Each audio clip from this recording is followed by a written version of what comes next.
I knew my cruel twin sister had been reborn. In our previous life, she won the affection of a wealthy couple and became their precious heiress. But later, she caused their entire family to go bankrupt. As for me, after being rejected by that same wealthy couple, I was adopted by an ordinary family. Later on, I severed all ties with my adoptive parents and married their son, living a life where my husband adored and cherished me.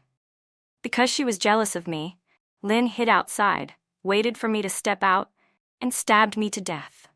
We were both brought back to life. Lynn wanted to steal the husband from my previous life, the man she believed was the perfect, loving husband, but she had no idea how miserable I actually was. On the outside, everything looked glamorous, but inside my life had completely rotted away. In this life, I finally welcomed a new beginning. Lynn and I were reborn together, and the moment I opened my eyes again, I had returned to the moment I was first adopted.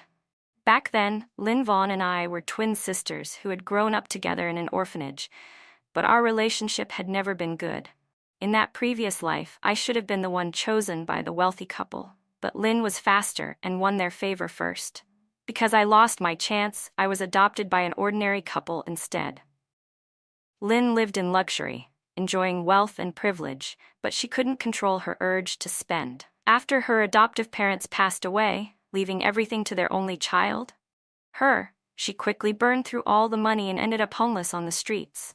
As for me, I cut off all family ties with my adoptive parents, so I could marry their son, a boy who had seemed ordinary but later became a wildly famous star.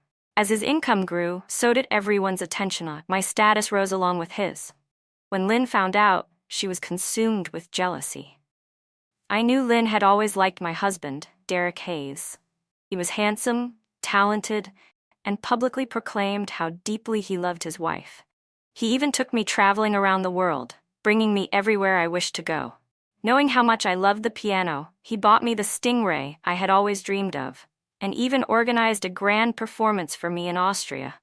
People talked endlessly about us, saying we had grown up together as childhood sweethearts, and how he never abandoned his wife, even after becoming successful.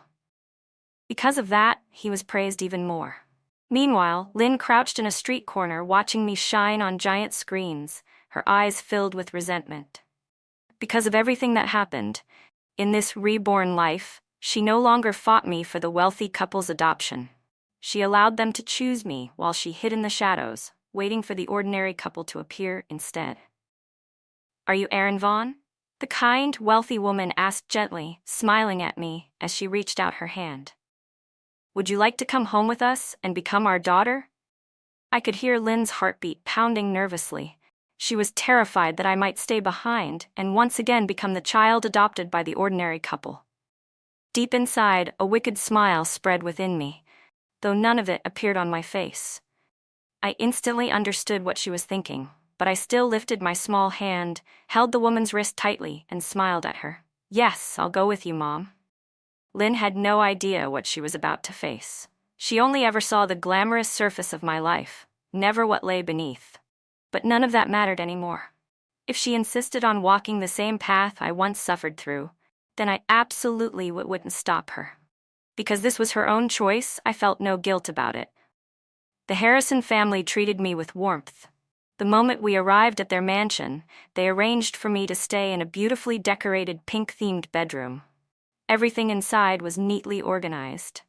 A little fairy tale-styled bookshelf was filled with storybooks, and there was even a built-in wardrobe that felt like it came straight out of a dreamy princess world. "Sorry, Erin," Mrs. Harrison said gently. "We didn't know what style you liked, so we decorated the room the way a little girl might enjoy. We hope you like it." How could I not like it? I wiped away my tears and smiled at the couple. In my previous life, I slept in a cramped, uncomfortable storage closet. My adoptive parents treated me coldly and ordered me around as if I were their servant. If I didn't obey, they slapped me hard. But outside the house, they dressed me well and fed me nice meals, just so people would believe they were kind-hearted, loving parents to a child not related to them by blood. Their kindness was black and rotten to the core. The wealthy couple, on the other hand, genuinely cared for me. Their kindness was real, not something put on for show. As for Lynn Vaughn, I curled my lips in a faint, emotionless smile. I was sure she never expected that the Wilsons would turn out to be that kind of people. But this was her decision. Since she chose that path, she had no right to blame me. In both our previous life and this one, I had always been the older sister who stepped aside for her. In my memories, Lynn and I attended the same high school, but we had gone to different elementary and middle schools because of distance, so from now until then, I still wouldn't see her for a long while. I wondered if she was falling apart inside at this moment. The ordinary couple she chose, Mr. and Mrs. Wilson, were never kind. Calling them the cruelest people alive wouldn't be an exaggeration. They didn't adopt a child out of goodwill, they adopted a future daughter-in-law for their son. That's right. They had planned to sever the adoption the moment I turned 18, so I could become the future wife of Derek Hayes. I didn't want that, but it didn't matter. If I cried or protested, they beat me, and Derek stood by watching with cold curiosity, almost amused. "Aaron Vaughn, look at yourself," he sneered once. "You really are just like a dog." The insults never stopped. I did all the housework alone. If the food didn't taste good, they beat me.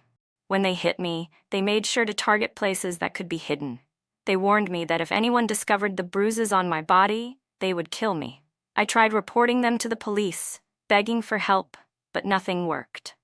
The Wilsons were demons disguised as kind, upright citizens. In our neighborhood, they had the reputation of being wonderful people. Whenever they beat me, they dragged me into a soundproof room and did it carefully. When guests came over, they held my wrists so tightly I couldn't move, and complained that I was a playful child who always got hurt on her own. They even took me to the hospital to maintain the act. But my new parents, the Harrisons, were truly good people. Even if I just stumbled a little, they would fuss over me for a long time, comforting me, even though I didn't actually feel any pain. In high school, instead of desperately studying like in my previous life to get into an elite academy on a scholarship, I chose to attend the nearest school so I could stay close to the Harrisons. They bought me expensive stationery and pretty dresses, and even spoke to my homeroom teacher ahead of time, asking her to look after me so I wouldn't be bullied. "Aaron, if anyone bullies you," Mrs. Harrison told me, "you must tell us, okay? Don't you ever hide something like that."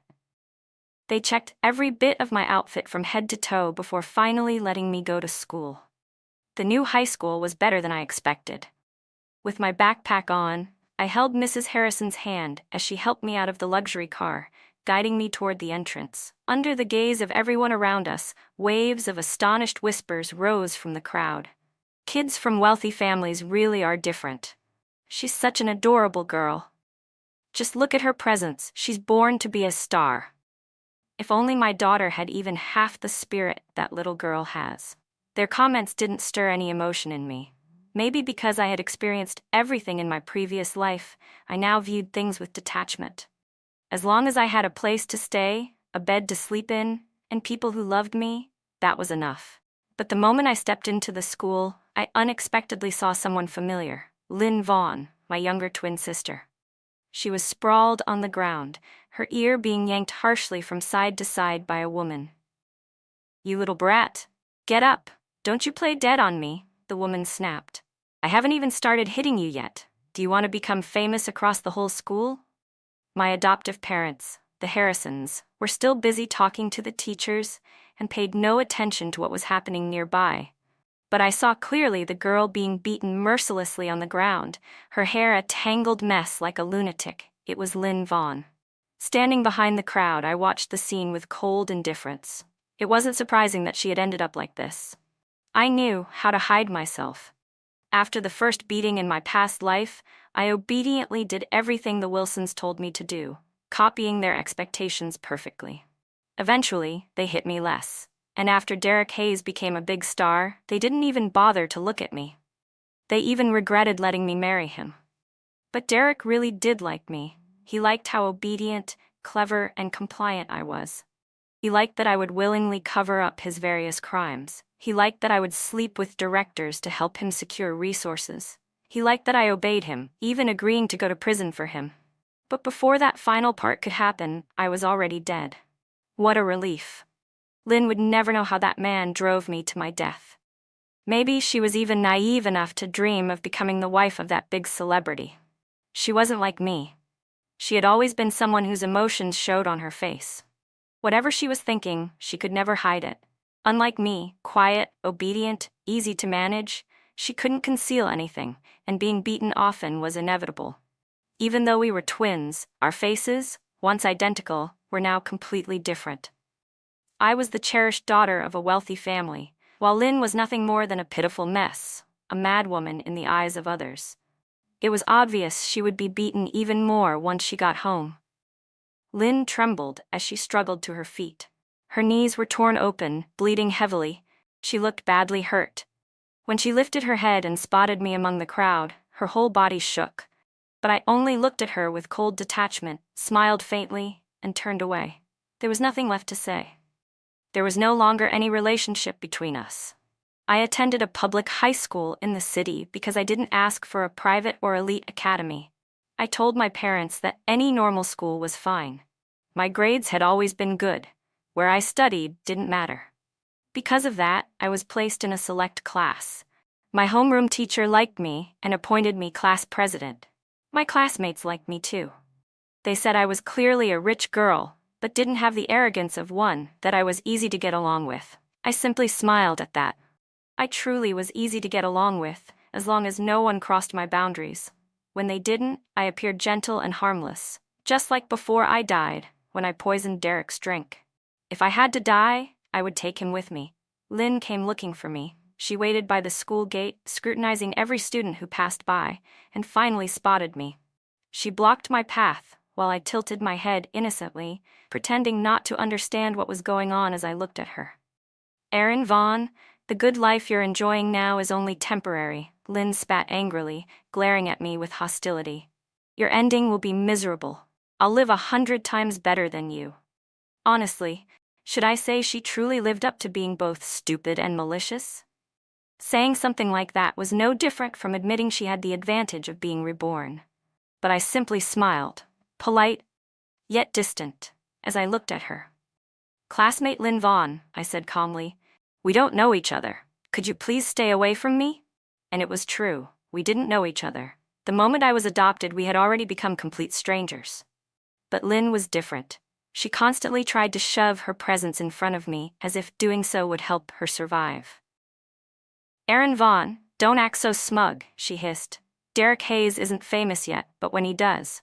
A young male voice, tinged with mockery, cut her off. My entire body trembled. A cold wave of terror surged through me from deep within. Derek Hayes. The man who had controlled me, from childhood to adulthood. The man I never loved, yet was forced to pretend to love. His darkness had swallowed my life whole for over 15 years. In that fleeting moment, that familiar icy dread washed over me again. But I steadied myself. I forced a calm smile and nodded lightly at him. "You two go ahead and talk. My parents are waiting outside. I'll head out first." Without waiting for their response, I turned around and left the school. The moment I stepped outside, I vomited. I never imagined that after seeing that man again, my body would react this violently. I had acted as the obedient girl for years, dutiful, hardworking, cherishing the difficult life I had finally earned in this new chance. I thought I had escaped the darkness. But the instant I saw Derek, that boundless terror wrapped itself around me again. Derek Hayes, the man who tormented me throughout my life, had ultimately died with me. I once thought that even if I became a ghost, I would never forgive him. But now that I was reborn, I had a completely new life. I thought I could forget everything that happened. I turned on the water tap. Cold water splashed endlessly over my face. I came back to my senses beneath the freezing stream, then stared at my reflection in the mirror for a long time before finally breaking down. The painful, bitter emotions burst inside my chest, too overwhelming to suppress. It felt impossible to breathe. Was I really going to live in fear like this for the rest of this life? "Are you okay, Aaron?" A clear, gentle male voice called out just as I stood frozen near the outdoor faucet. I quickly grew alert and turned my head. A pair of dark, bright eyes met mine. He was a tall boy, slightly taller than Derek, not someone whose appearance stunned you at first sight, but the more you looked, the more compelling he became. Someone who made people take a second glance without realizing it. But I wasn't in the mood to look at him now. My mental state was awful. All I wanted was to cry my heart out. Yet I didn't dare go to my adoptive parents. They would bombard me with questions out of worry. Tears streamed down my face uncontrollably. I stared at him in a mixture of frustration and helplessness, as if I wanted to release every emotion onto him. The boy, Ethan Cole, panicked for a moment. He searched through his pockets and finally pulled out a wrinkled handkerchief, handing it to me. "Hey, don't cry anymore," he stammered, his face turning red like a ripe tomato. This is my sister's new handkerchief. It's really clean. You can use it. If something's wrong, you can tell me. I can take you to someone. If you dare tell the teacher or my parents, you're dead," I hissed, grabbing him by the collar and warning him fiercely. "Oh, okay. He immediately raised both hands as if surrendering, hurriedly swearing. "I won't tell anyone, I swear. Really, I won't. I won't let them know." Only after hearing his promise did all the strength drain from my body again. Exhausted, I muttered, "Then don't worry about me. Just leave me alone." A breeze slipped through the narrow space between us, carrying the faint scent of flowers from my clothes.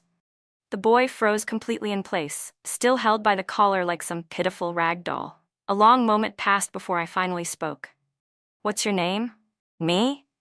The delicate-looking boy blinked, startled, then quickly answered, "I'm Ethan Cole." Ethan as in calm, Cole as in natural, like peaceful autumn evenings. I memorized his name that very moment. Even though my adoptive parents didn't notice I had vomited and cried, they still sensed that something was wrong with my emotions. Seeing how down I was, the couple seemed terrified. They even considered finding a psychologist to help cheer me up. I shook my head. "Mom, I want to learn piano. Can you sign me up for lessons?" "Of course, sweetheart," my adoptive mother said gently. "Anything you want, just tell us." She stroked my hair lovingly and smiled. "We'll sign you up tomorrow. A private tutor, one-on-one. Aaron's happiness is the most important. My adoptive parents truly loved me. Because of that, I didn't want them to worry. I decided to work hard, chase my dream, and find something meaningful to do. Maybe then I wouldn't hurt so much anymore. But I never expected that I would meet that boy again. When Ethan walked into the piano room, I looked at him expressionlessly. Meanwhile, his face turned bright red for the second time. "Aaron?" he stuttered, words tumbling out chaotically. "I gave you permission to call my name?" I asked coldly. "Why so familiar? What are you trying to do?" "Sorry, Aaron Vaughn. I won't do it again." Ethan bowed 90 degrees, his whole body so tense he nearly squeaked. I didn't know why, but seeing him panic like that suddenly made me want to laugh. He was worried about upsetting me? How amusing. Aside from my adoptive parents, I had never met anyone who treated me this way. But affection always came with a price. I didn't believe in love without reason. That had always been the rule of my life. Ethan's father, Mr. Alan Cole, was the most famous pianist in the entire city. My adoptive parents had pulled many connections to invite him to tutor me. When he learned that Ethan and I attended the same school, the mustached pianist looked pleasantly surprised. "Didn't think you two went to the same school. Ethan normally doesn't have many friends. Knowing Aaron is there makes me feel at ease." Mr. Cole liked me very much. He taught me piano with seriousness and patience, which motivated me to work even harder. But no matter how much I practiced, I could never surpass Ethan. His fingers were like a delicate stream flowing across the black and white keys, turning the whole world into an underwater dream surrounding him. As for me, Mr. Cole tactfully told me that my piano playing looked as if I were trying to swallow the whole instrument whole. And honestly, he wasn't wrong. I did have a talent, specifically the talent to turn every piece into a marching anthem. I was simply born loving powerful, grand melodies. Even a nocturne could be transformed into something. Unity is strength. Because of that, Ethan and Mr. Cole worked together and spent a great deal of effort trying to teach me. No, not like that. You have to treat the piano gently. Don't use so much force. Press lightly, don't hit. The piano isn't a percussion instrument.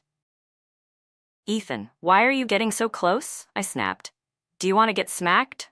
"Sorry, Aaron Vaughn, I was wrong," he stammered. He kept calling my name directly as if the habit had been carved into his bones, something impossible for him to change. Seeing his face turn bright red from panic, I couldn't hold back a small laugh. All right, fine. If you want to call my name, go ahead, I'll allow it. Really?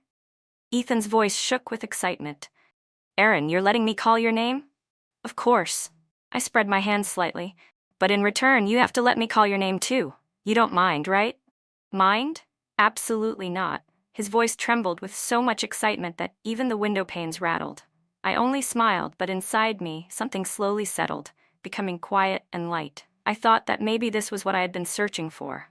Trust and unconditional affection from someone else. It was a luxury I had never dared to want, yet it now felt so easily within reach. The lucky one had never been Ethan. It was me. After that day, I saw Derek Hayes again, this time on the academic ranking board. Derek's grades had always been good. I knew that. But no matter how good he was, he could never surpass me, the top student of the entire grade. This time, with the exception of English class, where Ethan slightly outperformed me, I overwhelmingly placed first in nearly every subject. I worked hard, harder than anyone. Even in my previous life, in such terrible circumstances, my grades had never been poor. What Derek admired most about me was my relentless determination, my willingness to push myself to the limit in everything I did. He enjoyed crushing a person whose willpower was so strong it felt almost unbreakable, destroying them until nothing remained. It was as if some twisted instinct inside him demanded it. All those years I kept fighting against him. In the end, I won. I killed Derek Hayes and ended my own miserable life along with his. Seeing Derek's overall score listed right below mine made my face twist with pure disgust. I hated him so deeply that even seeing his name made my body react with nausea. You're amazing, Aaron Vaughn. My deskmate, Tracy Turner, practically shook my shoulders. How do you even do it? Every time you're first, you're so cool. Being a top student is nothing special, I waved my hand casually. I can still do better next time. And you're always ranked with Derek Hayes, Tracy added dramatically. Do you know? Everyone thinks you should totally be the school beauty, and Derek's the school hunk. People keep saying you two should be paired together. Another wave of physical nausea hit me. My stomach churned violently, but I forced myself not to throw up on the spot. She doesn't like Derek Hayes, a sudden voice came from behind me. Ethan's voice. I felt a hand grab my wrist. Instinctively I struggled, but he tightened his hold, preventing me from breaking free. So I stopped resisting and let him hold me as he pleased. Tracy looked even more shocked. You could it be? Tracy, I said, smiling like a devil, if you dare spread nonsense, don't even think about me helping you review for finals ever again. Sorry, I'm sorry. In short, I wish you two 100 years of happiness. I'm leaving now. Tracy Turner dashed off like the wind, even forming a heart shape with her hands behind her back for me. It was obvious she was very eager to ship the two of us. I, however, watched her disappearing figure without any emotion. Not a single wave stirred in my heart. In fact, I almost felt like killing someone. Ethan said nothing. Aaron, let's walk in the grove over here, he said, staring directly into my eyes with a steady voice. I want to talk to you. I figured he must have realized something. I let him pull my hand as he led the way. Golden ginkgo leaves fell continuously around us, like a rain of shimmering gold encircling me. Aaron, Ethan called my name softly. Why are you so afraid of Derek Hayes? What did he do to you? I lowered my head, avoiding his gaze. I don't know what happened in your past, he continued gently, but every time you see him, your eyes, they're full of fear, real fear from deep inside. He patted my shoulder, then politely took 2 steps back, watching me with worry.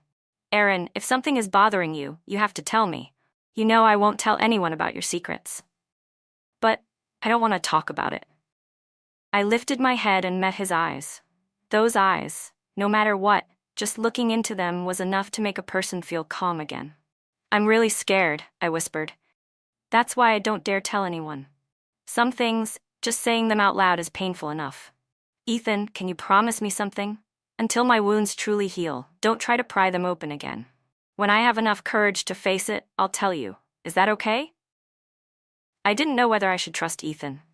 But at the very least, right now, I didn't want to tell anyone anything. I understand, he said quietly. He lowered his head, then suddenly lifted it again as though he had made up his mind. I'll grow up. I'll become a man you can rely on. Aaron, I'll protect you. I stared at him, confused, but couldn't help laughing. Protect me? You? You can't even win in a fight with me. Stop bragging. But I'm better than you at piano, he muttered. Ethan, are you asking for a beating? Do you want to get hit again? I was wrong, miss. Please spare me, he yelped. Just like that, the gloom of that day gradually passed. I thought that maybe someday I really would escape the darkness of my past, that those terrible memories would finally leave me forever. But things were not that simple. I didn't care how Lynn lived anymore, but classmates around me whispered that she seemed to have turned into some sort of delinquent lately. Her hair dyed bright blonde, dressed like an adult, no longer resembling a student at all. However, her relationship with Derek Hayes looked surprisingly sweet, at least on the surface. But I knew inside, Lynn was probably just as terrified of Derek as I had once been. She was enduring it because she believed he would become famous someday. Every time I ran into her, Lynn glared viciously at me and snapped arrogantly, "Let's see how long you can keep living like this. Derek is my boyfriend. Don't even think about him. Don't think you're safe just because you're smart. Don't let me catch you wagging your little foxtail, or you're dead." I knew she was only bluffing. In my past life, Lynn had led the group that bullied me at school. So in this life, I told my adoptive parents early on that I wanted to train physically and learn taekwondo. By now, I was a black belt. If Lynn dared lay a finger on me, she wouldn't stand a chance. As for Derek, he always looked at me with that strange, half-hidden gaze. Sometimes that shadowy look sent chills down my spine. I didn't know what he was thinking, but I could be certain of one thing. Derek Hayes had begun to take an interest in me. He was curious why I feared him so much, and he found that strangely intriguing. I knew exactly what kind of person Derek Hayes was. He was cruel, twisted, and exceptional at pretending. Growing up in a fake, deceitful family, he naturally learned how to make everyone like him. That was also why in my previous life no one ever discovered the vile things he did in the dark. This time, I had to stay far away from him, forever. I could never let him get close again. But Derek had no intention of leaving me alone. "Aaron Vaughn, which university are you planning to apply for?" he asked suddenly, glancing at me with a gentle expression as we filled out our preference forms. I immediately pulled my form away from him and replied coldly, "What does that have to do with you? As far as I remember, we're not close." "Why not?" Derek crossed his arms, narrowing his long, fox-like eyes. "Don't you know? I've always admired you. It's just a pity. You're a flower on the highest mountain, unwilling to be picked and too proud to even notice me." "I don't like you," I said bluntly. Derek acted as though he'd been deeply wounded. Honestly, acting was the profession most suited for him. He could pretend better than anyone. His talent for performance was undeniable. That's why he was destined to succeed in the entertainment industry. But that had nothing to do with me. "You think I'm dating Lynn Vaughn? Or did she threaten you?" he said casually. Just as I was about to walk away, darkness suddenly loomed over me. My body reacted instinctively. I wanted to run, but a hand slammed against the wall beside me, trapping me. When I lifted my head, I saw the eyes that haunted countless nightmares. Derek Hayes, the demon who should have stayed dead in my memory, had returned. This expression again? How strange. We've never even met before. "Why are you so scared of me?" Derek laughed softly. He reached out and lifted my chin. "Or is this your way of getting my attention?" Right now, if I were thinking clearly, I should have grabbed his hand, twisted his wrist, and thrown him over my shoulder onto the ground. But I couldn't move. A suffocating terror wrapped around me, like something unseen was gripping my entire body. I couldn't escape this loop. No, I didn't want this. I didn't want to be trapped in the cage of my past again. I had to break out of it. "No," I whispered, and grabbed his wrist, forcing his hand away from my chin. I inhaled deeply, pushing away the fear and disgust boiling inside me. Then I lifted my head and looked straight at him. "I don't like you, Derek Hayes," I said, every word sharp and deliberate. "I hate you. You disgust me. You remind me of someone revolting, someone I hope dies as soon as possible." My voice was unwavering, full of undeniable resolve. If Derek dared step closer, I would throw him to the ground instantly. I would not retreat again, but Derek only stared at me coldly, then suddenly laughed, amused. He stepped back with arrogant confidence. "All right then," he said. "Let's see how far our little princess can go. But just so you know, no matter what happens, you'll still end up being my woman, Erin Vaughn." The moment Derek stepped back, Ethan's voice rang out behind me. "Erin Vaughn." Without a second's hesitation, he grabbed my hand and pulled me behind him, shielding me with his own body. "That's enough, Derek." Ethan frowned, his tone firm and sharp. "Erin already said she doesn't like you. Stop pestering her, and you already have a girlfriend. Don't you think you should have some self-respect?" But the look in Ethan's eyes was no longer gentle. His eyes, usually so gentle, became icy cold. "Let's go, Erin." Everyone knew Ethan Cole liked Erin Vaughn. Everyone also knew Lynn Vaughn was Derek Hayes' girlfriend. There was nothing more to say. I followed behind Ethan, letting him pull me toward the ginkgo grove. I remembered that the first time we met was also in this forest. Golden leaves fell around me like drops of sunlight, brushing lightly against my skin. I blinked as a warm breeze swept across my face, and without thinking, I smiled. "Jealous?" I teased. "No," Ethan replied quickly. "How could I be? I couldn't stand watching him bully you. You were clearly terrified, but I overcame it," I said. "I already rejected him." "Erin, no," I cut him off softly. "I'm not some fragile white lotus who needs protection. I know what I'm doing. You can feel my determination, right?" I took his hand and smiled. "Ethan, let's be together. I want you to be my boyfriend. Is that okay?" I still remembered the breeze that day, gentle and warm in a way I had never felt before. I was the one who confessed. I chose to grab my own happiness. During college, I continued to pursue the piano, which I loved. With the support of my adoptive parents, I even held 2 solo concerts, both receiving praise from the public. Ethan, to my surprise, didn't choose the piano. Instead, he chose to become a film actor. When he decided that, I felt uneasy. I didn't know whether he made that choice because of me, but I sincerely hoped he wouldn't have to cross paths with Derek Hayes. Ethan smiled and reassured me. "Don't worry, Erin. I'll prove to you that there's nothing to fear." I held his hand tightly, saying nothing. Ethan gave me a sense of safety, but I didn't want to be the one who only received. I wanted to support him too. "I plan to inherit my parents' company," I told him. I lifted my head with a small smile. "Next time we meet, you can call me CEO." Ethan burst out laughing. His smile was beautiful. His eyes curved into 2 little crescent moons, making his whole presence softer and warmer. "All right then, my beloved CEO." He took my hand and gently kissed my knuckles. I never believed in fate, until fate played its cruel trick on me. I clawed my way out of hell to reach the light. So I decided to take hold of my happiness and never let go again. Ethan always helped me, so I wanted to help him too.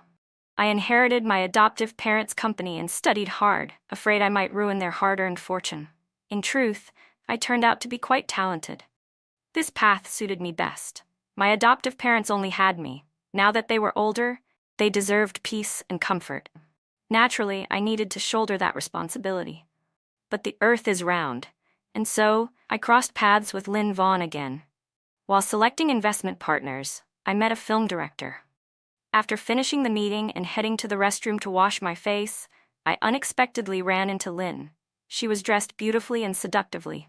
Heavy makeup, long curled hair draped over her shoulders, and a long dress, clearly chosen to hide the bruises on her calves. We looked at each other. She smiled, vicious and mocking. Well, Erin Vaughn, what are you doing here? Come to sleep with your precious director." So she still had no idea who I was now. I stared at her without emotion. Maybe my silence gave her courage, making her even more brazen than before. "It's about time you went bankrupt, isn't it?" she sneered. She wiped her bright red lips and scoffed. "How pitiful. There's nothing to squeeze out of Ethan anyway. Poor you. His fame is still nowhere near Derek Hayes's. Funny, isn't it? That choice you made back then? It really ruined your future." "Your leg doesn't hurt?" I asked coldly. "Selling yourself to that 70 or 80-year-old director just so Derek could get his pay? Doesn't that disgust you, Lynn?" Her face instantly went pale. No, impossible. How could you know?" "How? Maybe Derek leaked the videos online," I said lightly. "I heard he even made some money off them." Lynn staggered back a step. No way. "You didn't know?" I smiled faintly. "Your story has already spread through the industry I'm in. Everyone knows what kind of person you are. You don't have to pretend anymore. Of course, I knew exactly what she had gone through. The nightmare I once lived through, she would live through all of it too. No one understood her nightmare better than I did. So what? Lynn suddenly screamed, voice cracking. At least I got everything I wanted. Money, status, fame, I'll get it all. And today Derek and Director Carter promised to introduce me to an investor. I've worked so hard to climb this far. Why would I give up now? Aaron Vaughn, I'm telling you, whatever I want, I'll take it all. I won't leave a single piece for you. Really? I asked softly. At that moment, I also noticed Director Carter standing behind her with a very unpleasant expression. Well then, Director Carter, you heard her, didn't you? I said. She said whatever she wants, she'll take by force. In that case, I suppose there's no reason for me to invest in this newcomer anymore. Wouldn't it be better to save the funding for someone more valuable? I smiled at Lynn, just once. Lynn suddenly seemed to realize what was happening. Her entire body trembled, her face drained of all color. How is this possible? No. You're supposed to be me. Lynn Vaughn. I stepped toward her, leaned down slightly and whispered beside her ear, You know, your life could have been as good as mine. But you're just trash. You ruined your own future. So, is this the sweet fruit of your own choices? Are you satisfied? I straightened up gracefully, waved at Director Carter, and left without a second thought, completely ignoring Lynn's desperate screams behind me. Lynn Vaughn vanished from my life forever, but my nightmare wasn't over. As long as Derek Hayes was still alive, the nightmare would never end. I soon realized someone was deliberately spreading rumors about me and Derek, taking ambiguous photos during business events, mentioning my name in public, and creating the illusion of some secret closeness. Aaron Vaughn? She went to high school with me, Derek said in an interview. Those were good memories. Aaron was exceptional even back then. I was always second place, never could compare to her.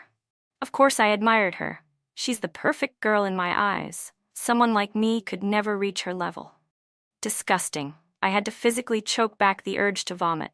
No matter how much I denied it, it was pointless. Every time I nearly broke down, Ethan was always there, quietly comforting me. Don't worry, Aaron, let me handle it. I trusted Ethan just as I believed I would eventually climb out of hell. If fate favored me once, surely it would favor me a second time. Right? And reality proved it. Fate truly did show me mercy a second time. Derek Hayes died. Once again, he died at the hands of the girl raised to be his wife, but this time it wasn't me. It was Lynn Vaughn. Rumor had it that during a live concert, right after Derek finished his performance and stepped off stage under the attention of the entire audience, he smiled and waved at everyone, completely unaware that Lynn, hair disheveled and nearly unrecognizable, was hiding among the crowd. She held a knife, pushed through the people around her, and lunged straight at him, stabbing him in the heart. The scene exploded into chaos. Watching the news report all of this, I suddenly felt the whole world was absurd. In my past life, I poisoned Derek, only to be stabbed to death by Lynn. In this life, Lynn stabbed someone too, but this time the victim was Derek. She had gone insane. The difference was that in this life, I had no connection to any of it. I had already been set free. He died. Isn't that good? Ethan said softly beside me. He wrapped an arm around my waist and kissed my cheek. You're free now? You've escaped the nightmare. Everything happened exactly the way you wanted. No one will hurt you anymore, Aaron. He smiled at me. And in truth, I knew exactly who had provoked Lynn, who had leaked the information to her. Ethan had quietly guided things toward an ending he knew I wanted. That was the real reason he chose to become a celebrity. Wasn't it? I buried myself in his arms and answered faintly, I know. I had always known Ethan loved me. I was already the happiest person in the world. Next month, let's take some time off and go on our honeymoon, he said. Okay, I answered. Where do you want to go? Anywhere you want. In this life, my happiness was finally held firmly in my hands.